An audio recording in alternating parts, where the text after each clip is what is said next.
Ma'am లవంగాలు, అవును. Cloves అంటాము. అవును. వాటి ఔషధ గుణాల గురించి చెప్పండి. వంటగదిలో కంపల్సరీ మీకు లవంగాలు ఉండే ఉంటాయి. అవును. మీరు ఒక లవంగాన్ని రోజు చీవ్ చేస్తే దానివల్ల మీకేదైనా తిక్కగా ఉంది, వాంతి సెన్సేషన్ ఉన్నా తగ్గిపోతది మీకు. హ్మ్. ప్లస్ దాంతో బ్యాక్టీరియాలు చనిపోయి మీరు ఓరల్ హెల్త్ చాలా బావుంటది. ఓహ్! మీకొక రిఫ్రెష్ అవుతది. బ్యాక్టీరియాలు చనిపోతాయి. గమ్స్ బావుంటదనమాట.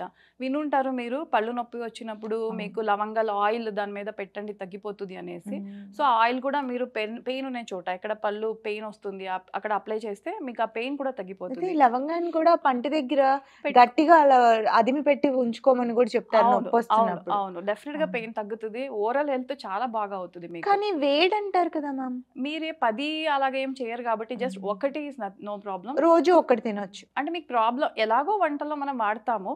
వంటల్లో వాడే వల్ల మీకు డైజెస్టివ్ సిస్టమ్ బావుంటది. మళ్ళీ స్టమక్ అప్‌సెట్స్ ఏదున్నా దానిలో తగ్గిపోతది. బట్ హుహు. మీరు చెప్పినట్టు కరెక్టే. మళ్ళీ ఓవర్ డోస్ అయితే అది వేడి కూడా అవ్వచ్చు. సో, మనం సీజన్ బట్టి చూసి మీ పిత్త ప్రకృతి ఉంది. అలాంటి వాళ్ళు కొంచెం తగ్గించుకొని but 1 or 2 is no problem. మీరు వంటలో వాడుకోవచ్చు. ఏదైనా పళ్ళు నొప్పి ఉన్నప్పుడు కూడా వాడుకోవచ్చు. ఓన్లీ పళ్ళకే బాగా పనిచేస్తుందా? ఇంకేమైనా లేదు. అదర్ అది మీకు బెనిఫిట్స్? చెప్పా గదా! ఏదైనా తిక్కగా ఉంది, ఆ! వామిటింగ్ సెన్సేషన్స్ అలాగున్నా యూజ్ చేయొచ్చు. ప్లస్ హ్మ్. డైజెస్టివ్ సిస్టమ్‌కి గూడా చాలా మంచిది. ఓహ్! స్టమక్ అప్‌సెట్స్ ఉన్నా గూడా దీనిలో సెట్ అయిపోతదనమాట. ఓకే. ఏదన్నా ప్రాబ్లమ్స్ ఇందాక మీరు దానికి డైరెక్ట్‌గా రిలేటెడ్‌గా అలాగేం లేదు. పర్టిక్యులర్‌గా నేనిప్పుడు చెప్పిన ప్రాబ్లమ్‌లో అయితే ఇక డెఫినిట్‌గా యూజ్ అయితే అవుతది. ఓకే.